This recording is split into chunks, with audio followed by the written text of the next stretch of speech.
welcome back again.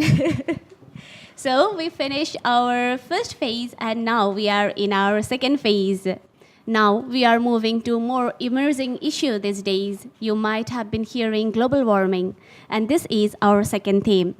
For this theme, we will be asking 3 questions. The first question is, what kind of environmental changes could be linked to global warming? Second question, how can we adapt to global warming? Last but not the least, how can we reduce global warming? Now, let's watch a video.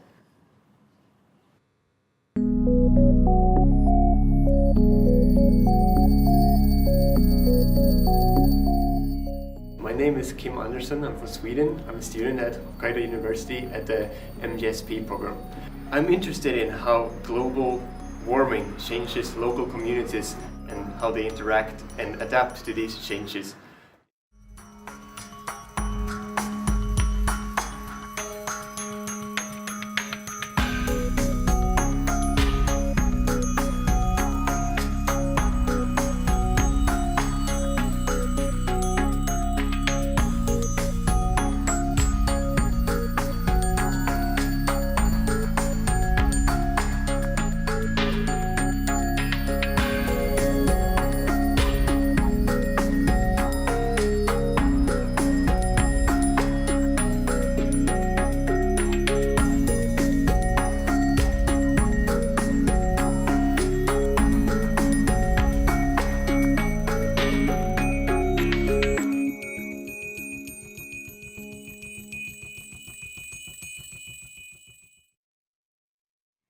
Okay, so it looks interesting video.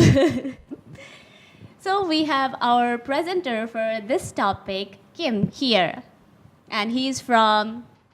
I think Sweden. but Of course. but I don't know. I don't know. Like I didn't know that you are in the video. Well, that was a good joke. Okay, Kim, why global warming? Well, like we all see, this is a very pressing issue, I would say. And now when we are so many people from different countries here today, I would like to take the opportunity to just talk to everyone about how global warming affects you in your local area. And yeah, we can see it like every day, something about global warming affects our lives. And we touched upon it in the garbage sorting too. So to start off, we will watch a video by Professor Saito at Hokkaido University, and he will talk about how the warming of the sea affects the local ecosystem, especially in the Arctic Ocean. So we will watch that now. Please join us.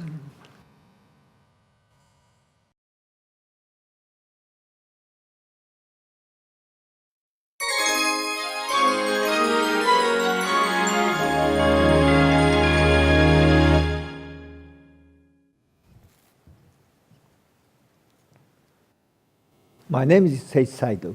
I'm a director of Arctic Research Center. It is most interesting for me. Marine ecosystem is changing in the Arctic Ocean. Today, I would like to introduce the method that I developed to explore changing of marine ecosystem. Phytoplankton is key species to determine the bottom-up system of marine ecosystem in each region. I have looking at the distribution of these small and large phytoplankton across the entire Earth from space. It allows us to see what's happening all around the world. I focus to the Arctic region. In the Chukchi Sea, recently, the period of sea ice cover tend to be shortened. I understood the ratio of large phytoplankton decreased with it. Surprisingly, in contrast, the period covered by sea ice in the Bering Sea became longer and ratio of large phytoplankton increased. In other words, ratio between small phytoplankton and large phytoplankton makes it fall down reversibly and until now. Okay, let me move to the next. How the marine ecosystem change through such phenomena? Where do you think the dominant large phytoplankton in the Arctic Ocean? They're actually here at the bottom of sea ice. Large phytoplankton called ice algae exist with sea ice. In the sea, where ice algae is dominant, krill and other large zooplankton eat ice algae. And then whales and other living organisms eat the large zooplankton. In addition, sea ice provide habitat for polar bears that need sea ice for hunting seals. In the Arctic Ocean, the presence of sea ice helps maintain a very precious, rich ecosystem that can sustain large marine and terrestrial mammals at the top of the ecosystem. However, there is a concern that global warming may drastically change the marine ecosystem in the Arctic Ocean. Two phenomena that occur simultaneously due to global warming can be cited as a reason for this. The first phenomenon is a decrease in the sea ice. This causes the ratio of small phytoplankton to increase to more than that of ice algae, which are large phytoplankton that exist together with sea ice, thereby changing the food chain. The other is an increase in sea temperature. This causes the distribution range of living organisms unable to live in the cold Arctic Ocean to shift to the north.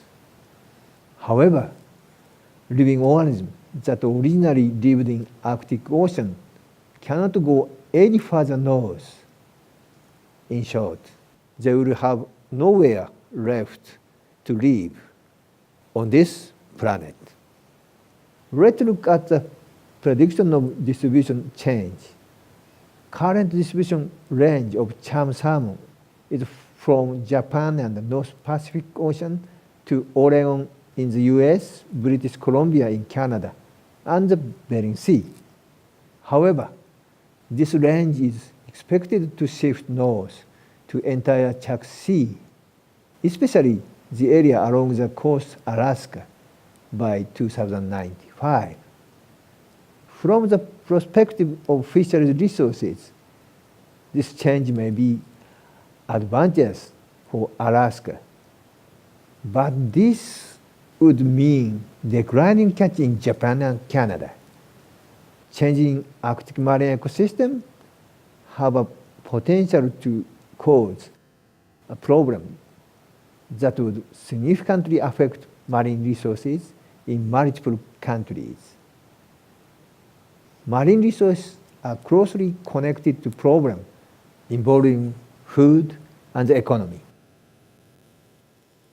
Wow, this is my favorite cuisine, or sushi. This one, salmon is on top. We must manage resources in the Arctic Ocean so that our children and grandchildren can also enjoy fresh fish.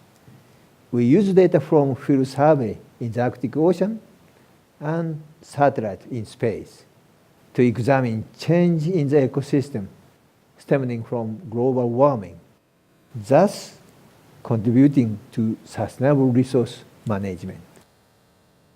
I hope students around the world will study this hot subject on the Arctic Ocean together with us. Now then, if you will excuse me,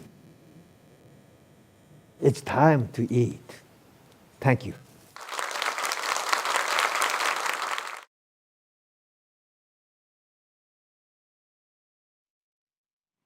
Okay, so as Professor Saito says, there is a concern that global warming might dramatically change the marine ecosystem in Arctic Ocean. he also talked about decrease in sea ice as well as like increase in sea temperature. We might not see those Arctic Ocean from other places, but we know the change is happening. So global warming is there. Global warming is real. Now, I would like to put question to you guys. What kind of environmental changes could be linked to global warming? What do you think? Thank you for that question, Kritika.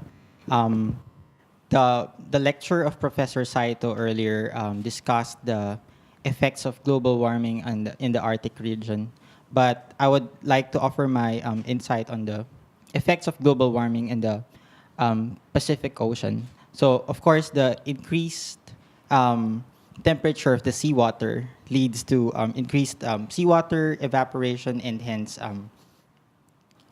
formation of stronger typhoons. And so these are extreme weather conditions, examples of extreme weather conditions. And the Philippines is one of those countries which is greatly affected by strong typhoons. In fact, the Philippines is hit by 20 or so typhoons in a year, and some are particularly strong. For example, 3 years ago, there's a typhoon called Typhoon Haiyan. I don't know if you've heard of that. It struck the Philippines on November 2013 and completely destroyed entire coastal communities, killing more than 6,300 people and causing more than 2.86 billion US dollars in damages. So, sorry, yeah. So, I'm sure like other communities would experience other extreme weather conditions like drought or cold spells or heat waves. And yeah, this is a very interesting discussion for me. But I don't know, West. Can you relate this to global warming? Like all of these damages from the typhoon itself can be related to global warming? Of course, the increase in the sea temperature rise, meaning that the rate of evaporation increases, and this leads to formation of more typhoons. That is directly related to global warming. So many people maybe can address global warming on the micro level, but maybe they can't address the global warming on the macro level. So typhoon is maybe something that you could address on the macro level. So how about you guys? Maybe Sweden, Kim. How about you? Yeah, but we are talking about the environmental effects first. All right, we will do it later.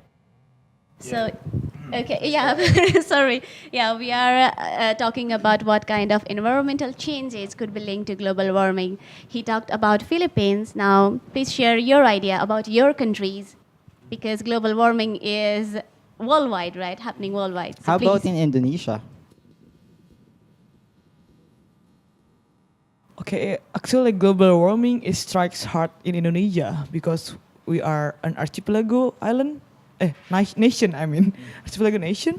So, of course, it's causing a lot of troublesome because we are really depend on our sea. Yeah. We are really depend to our sea level, you know. So and we are have some harsh of causing because of El Nino and El Nina. Do you know about that? So yeah, and there is what is the biggest impact is of our deforestation, because there is we have a lot of forests, but we have a lot of forests being burned too in the same time. So this is the real deal in Indonesia. Okay. So Indonesia and the Philippines has water, but Jordan doesn't have water. Like we have desert, but the problem is that global warming is affecting Jordan in a different way. We have like high temperatures in summer, less amount of rain and snow, and desertification is happening in Jordan more and more. This is one of the major issues that we are struggling with in Jordan, and I think Jordan is trying to manage also the water resources, because we don't have a lot of water like Indonesia and like the Philippines. I don't know about Sweden. Maybe you can share, Kim? Well, we heard a lot about issues actually coming from global warming. And of course, there are issues in Sweden too. But there's also opportunities for us. Because, like, longer and warmer summers means that we could grow other crops and like different kind of agriculture that we could not do before. For example, like we have been starting to do our own wine in the southern parts of Sweden. So Okay, so I think like there are different kind of environmental changes that is happening worldwide, and no country is far from that changes. So Amy, can you pick out some comments? Okay, thank you for the time, Kritika. I will read or comment on YouTube Live, and I choose this. It's interesting. From Mohan Chan. Global temperature has adversely affected the water resource of Nepal, where glacier and snow is most important source. The area and volume of glacier and snow cover has been decreasing significantly. So it's actually related to another Facebook comment in our page from Kunjan Amatya. She said that he is an engineer and works at Kathmandu Engineering College, Nepal.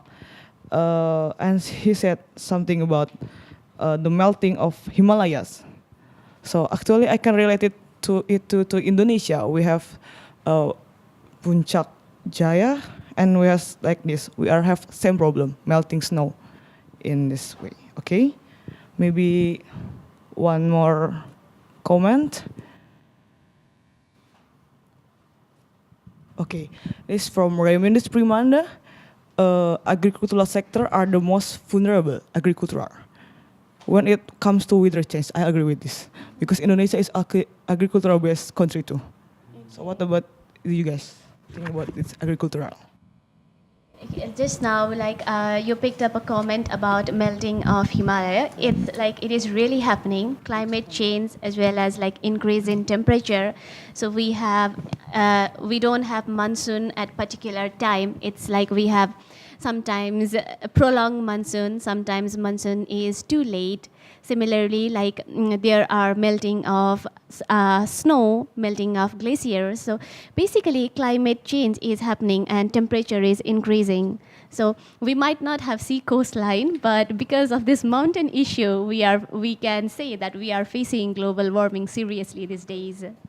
And if we do not think about this, then maybe like within a couple more years, the condition would be more worse. And there is another comment in YouTube Live from California, America. Yes, he said that SMF room, California, one of the trees were destroyed at that. So it was devastated for Californian too. So it's happening in everywhere, not just in our country, right? Interesting. I think in California they have a lot of fires, and these fires are due to high temperatures, and these high temperatures are maybe related somehow to global warming also. Like I can't judge this out, but I think I can't also say that it's not related to global warming. Well, anything more? How about India? India. I want to I want to hear about India now. share your story. I can relate for Indonesia and I think for Nepal also, but we don't have much mountains like Nepal. But yeah, like deforestations, and especially that is one of the main problem. And the climate change example, because of a climate change, we cannot get the rainfall or the proper time, and then from this problem, like many people are suffering from that. Okay, thank you. Now, like we talked about the environmental changes. Now let's move on to the next question. How can we adapt to global warming? What do you think? I think it will be a good question for me, I think. Sure. Please address. Because as you know, when I compare with the Japan, especially the Japanese have a lot of precautions before any disasters happens. For example, like earthquake, floods, anything it may be. But they have very good technology which can bind all these disasters. But when it comes to India, I think many like 2008 and 2005 we had a flood, but we cannot able to resist that one. And then we have to build the buildings in such a way that to adopt it, because everyone knows that the global warming is real, and then we have to accept it. So and then, for example, nowadays we are using how to adopt it. For example, nowadays we are using the papers, right? Like instead of papers or paper waste, we can use as iPads. Yeah, we can consider as a e-waste, but not so much when it comes to paper. So and then in such a way that we can use the bicycles instead of scooters or bikes, because in India the main problem is bikes or maybe the fuel or emission of GHG, like that. So we have to reduce that one to come up with the adaptation of global warming. How about you? Yeah, I had actually a question for West, because you talked about how the big storms destroy a lot of land and property in Philippines. So what do you do in your society to like combat this right now? Well, unfortunately, even if there are towns or like coastal communities which are destroyed, the people will still prefer to settle in their original places. And, of course, there are several reasons for that. But, well, what the government should be doing, like, for example, to adapt to this strong storms, that they should, the people should try to, for example, in terms of their livelihood, they should try to diversify their livelihood. If they rely on, for example, on fishing, then they can also try to, change and try to switch to other forms of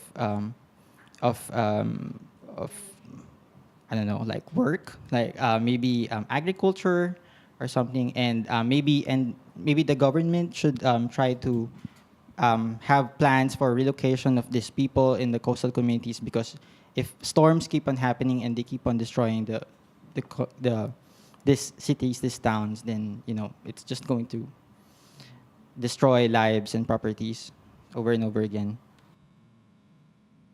And I would like to add to what Deepu said about climate change being real, because the first step would be acceptance that climate change is real.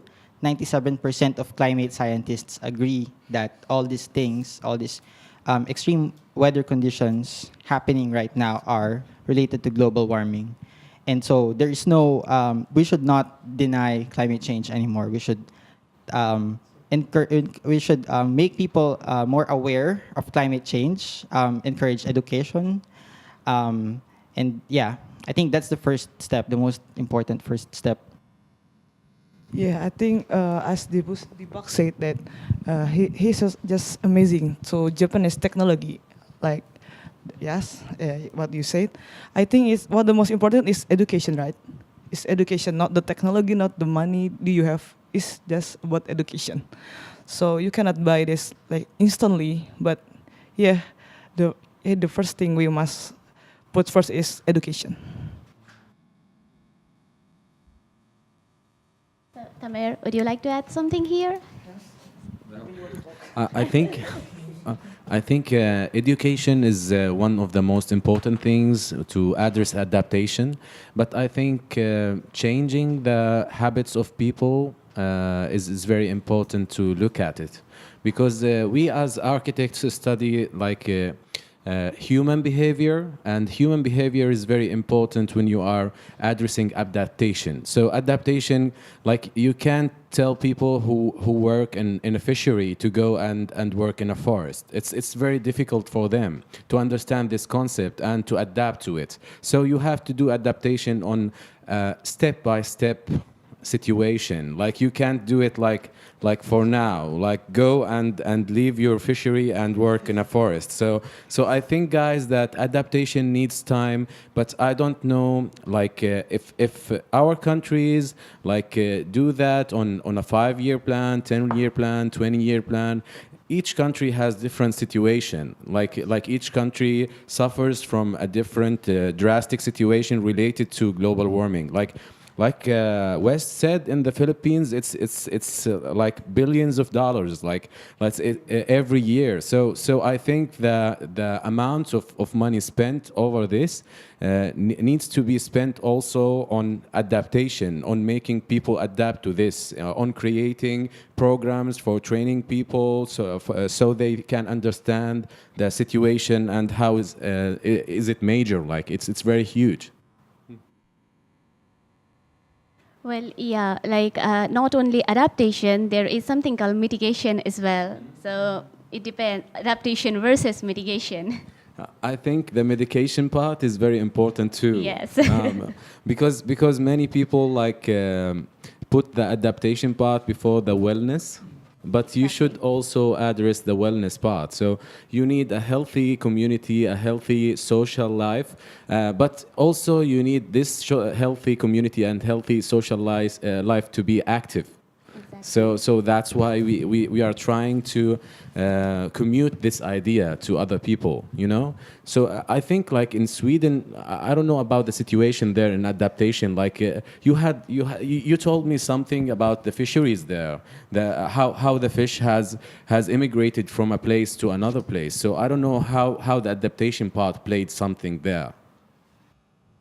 Well, I'm not an expert on the fish eaters, but we saw it in the Professor Saito's video that more fish go further north, which, well, for the southern fishery, like Sweden is like in an inset, like what do you call it? A small sea. It's not connected to the Atlantic Ocean. It's connected to the Atlantic Ocean, but it's in its own part. Like if you say Norway, that has the whole coastal region is to the Atlantic Ocean, I guess the southern part, some of the fisheries would have to like travel further distance to catch their fish, whereas the northern communities would get a bigger benefit from having the fish coming closer to them. So it's really... So it's not always like a negative thing for some people. So maybe the fish will go somewhere else. Maybe you will need more fuel for the ships to go further. But some other people, the fish will come just right next to them. So also we should address this aspect. Like it's not always like a negative aspect. We have also some positive aspects. Like we have also some rain in Saudi Arabia. Yeah, I don't know. Like it's happening because global warming or something else, like climate change or something like that. Okay. Yeah, well, like when you guys talked about fish, I suddenly realized food chain. Exactly, like if those fish migrate from that place, then the place from where they originally are, they will be affecting, there will be, how to say, food chain affection as well, right? And if there is affection in food chain, then it is not a small issue because food chain is a cycle. Okay, so can we have some comments from the Facebook or Kritika, YouTube? There is a lot of interesting comment in YouTube Live. Okay, first it is from I think it's from Russia. Okay. There is a permafrost in Yakutia, so global warming have a strong impact to our land as melting the ice ground and making ground more unstable. Yes, I can imagine that. And then it's from Nepal again. In Nepal, we don't have ocean, but we face tsunami called Himalaya tsunami. Is that right? Can you please read the whole one? Himalaya tsunami. Okay. Uh-huh. Due to landslides of Himalaya in Okay. 2012, May 5, people were killed in Pokhara city of Nepal Okay. due to Himalaya tsunami. Mm-hmm. Can you explain about that? Yeah. It's like rather than Himalayas tsunami, like we also heard like a different kind of avalanche. Yeah, as well as like not only that, like snow melting, they are a very big issue right now. Few years back, we just used to see Himalaya and like not Himalaya actually, mountain full of snow. But these days, like when you see, you don't feel like there is much snow there. So yeah, it's not like a small thing to address. It is really a big thing. Offline, you say, okay. Kritika, earlier you mentioned mitigation, which means that mitigation is lessening the effect of what is happening today because of climate change. What do you think people should do to mitigate climate change? Well, I guess that's a good question, and we can discuss a lot more about this one later on as well. Now, let's have some more comments there from YouTube. Okay.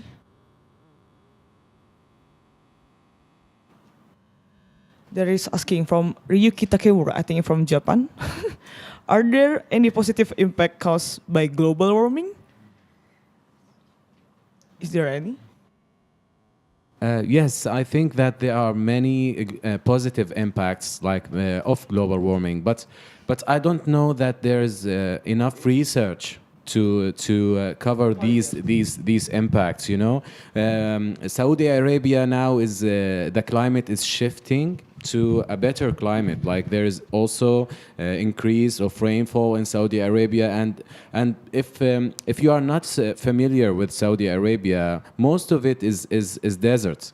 So having rain in the desert is something huge, because you will have some land maybe to make some agricultural crops and other things. So climate change is not totally like negative, but the positive part of climate change has less research on it. All the research focus is on the negative part of climate change. I think this is my opinion. Interesting. And there is another interesting comment from Abdul Aziz. According to a recent report by Oxfam, climate change could push food prices by 60% more by 2030. It's about food again. Oh, okay, yeah. So it's an increase of food. 50%. 50%. At 2030. 2030. That's huge. That's huge. But I think that maybe the increase of expenses is very is maybe not in this range or this percentage. I just a little bit disagree of this percentage. Okay, so now let's move on to our last question. How can we reduce global warming? We have been talking about global warming since couple minutes. So let's talk about how can we reduce global warming, guys? So maybe as an architect, I have some solutions, but not all of them are derived from architecture, because many of the people want to participate in solving the problem. You know, Kim. Like it's very interesting how people want to help, but they don't know how, because they are thinking on the macro level, like organizations and companies and other places. But we want just to make people help somehow. So I just created this board. Could you help me with this? So this board has some ideas about how you can help in reducing global warming.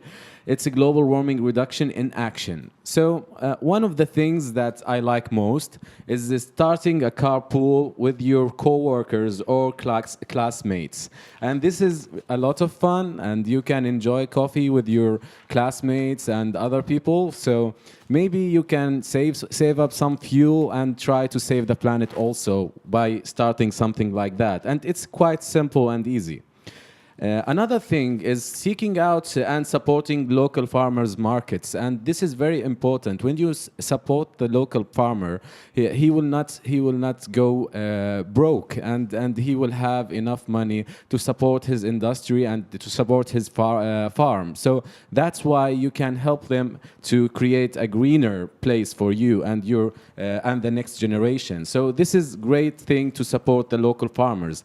Another simple thing that you can do at home and to reduce also the electricity bill is moving your fridge and freezer away from the stove. So if you move the fridge or freezer away from the stove, you will save up to 20% of your electrical bill from the fridge and the freezer. So this is very important to address. Another thing that we architects always demand and we always tell people to do is trying to get a home energy audit, and this audit is very important. This audit can include many things like sealing air leaks, improving heating and cooling systems, sealing ductwork, and also upgrading lighting, installing renewable energy systems, and we use in Jordan like solar energy a lot, so this is a great point to address. Another thing that you can do, and it's very like interesting to do, and they have like a website for it, is joining the virtual march, and this is a yearly event, and it was held in Paris like last year. It's all about loving and contributing to Earth. The last thing is about planting trees. Planting trees is very important, and you can protect and conserve forestry worldwide by just trying to contribute to environmental associations or some NGOs that are helping the environment, maybe making some donations, simple donations, 100 yen, 50 yen, something like that to these associations is good. And also you can participate by this by only planting a tree. So this is very important, like and very easy to do. Just buy a tree and plant it, and you will be one of the participators in this. So I don't know if these solutions, like which one of these do you like, Deepo?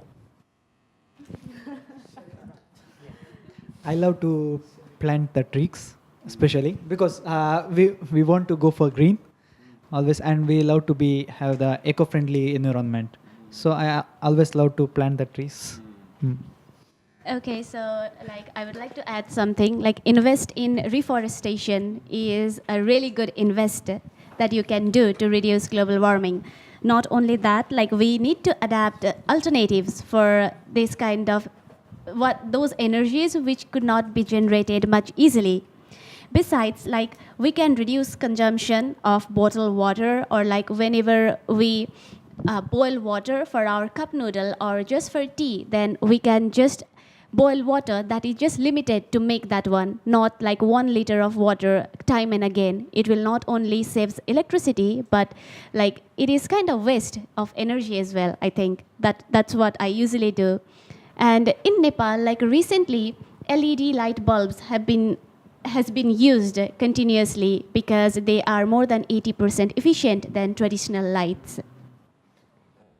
But surprisingly speaking, like LED lights are good, I think now, like, commercially, because many companies are adapting or making this switch to LED lights, but it's not 100% sure that LED light is better. There are research and studies and underwork on this. So I don't know. Like there are different kind of lightings that you can use.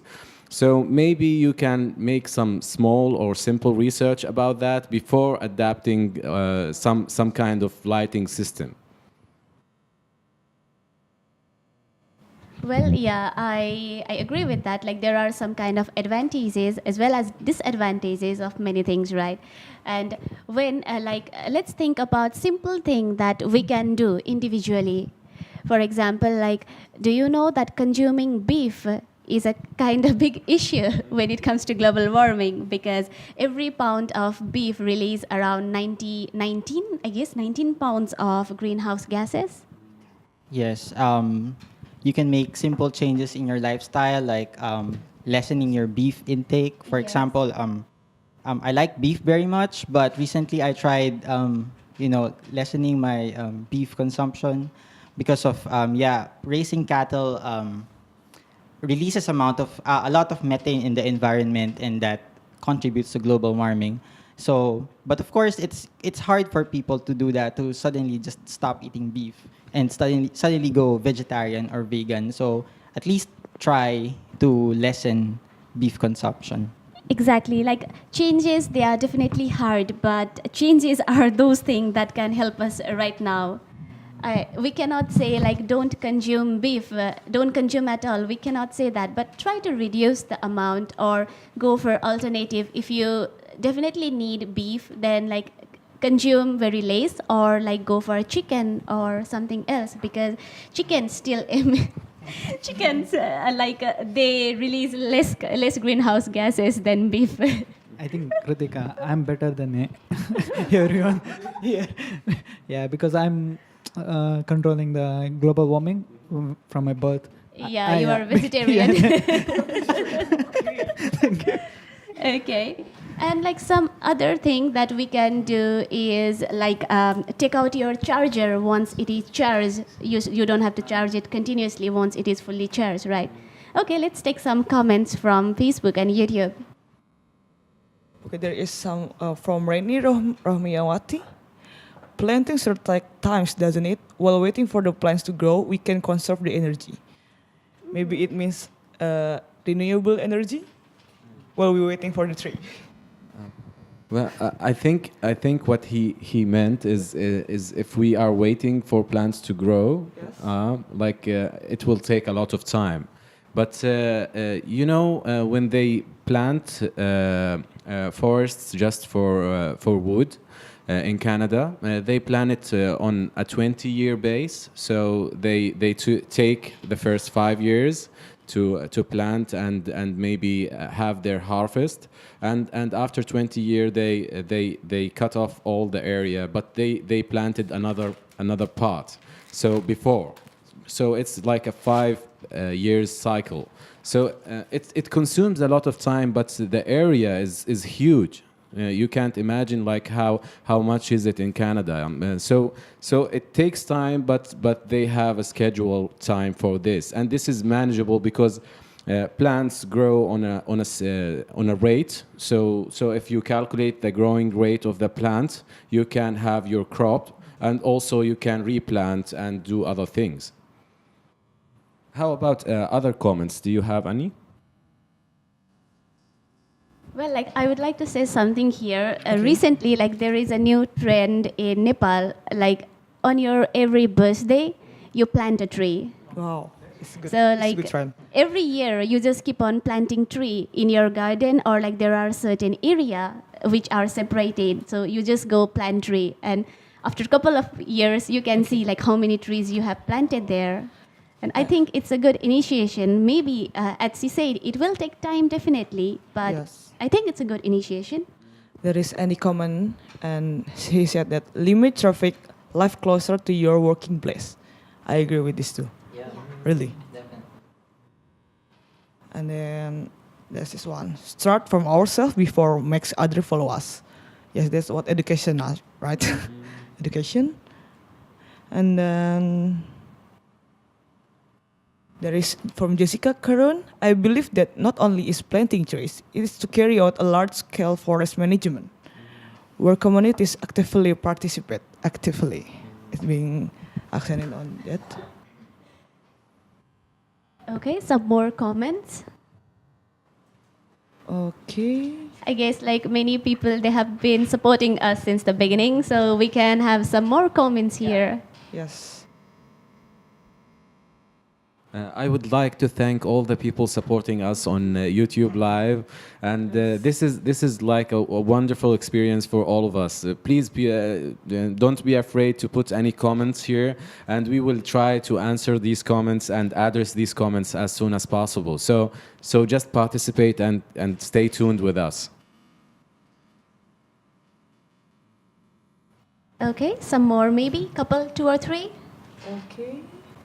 First, we can collaborate with some association and corporation that support farmer, because agriculture is connecting to global warming. Okay, and then about reduce greenhouse gas emission. Yes, of course. Maybe some policy government.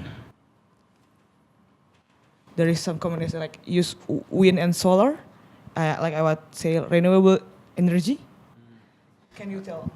I think this is very interesting comment because it's a hot topic today in architecture, like how we use sustainable energy, how to use renewable energy in buildings. So we can use like solar energy, wind energy, or wind turbines in skyscrapers. It's very interesting. Nowadays they are trying to make zero energy buildings. So the building will try and get all the energy that it needs from renewable sources, and this is very difficult to do, but it is an aspiration to do that. I think so too. Okay, Kim, so you had one aspect and you heard from many people. So what do you think about this? Well, I think we had a lot of different opinions, like both Yes. what is good about it, what is bad about it. So it's been really funny to hear both Okay. you guys' opinions and you guys commenting in on YouTube Live. And yeah, what do you think? Like, I think it's been Okay. really fun so far, and I hope we can like continue this forward. Like, this is not a problem that will be solved today. Exactly. And it won't be solved the next 50 years either. Exactly, So, like, we need we- to keep this going. Yeah, we all need to do is like rather than depending on other to start it, we should be starting from us, from today. So it might be difficult. I said like changes are usually hard, but if we don't, then who will, right? And like spending today complaining about yesterday is not going to make better tomorrow. So stop complaining, as well as like global warming is a reality, and we must realize our duty to Earth so that we could provide our future generation what we got from our parent or grandparents' generation. I think so.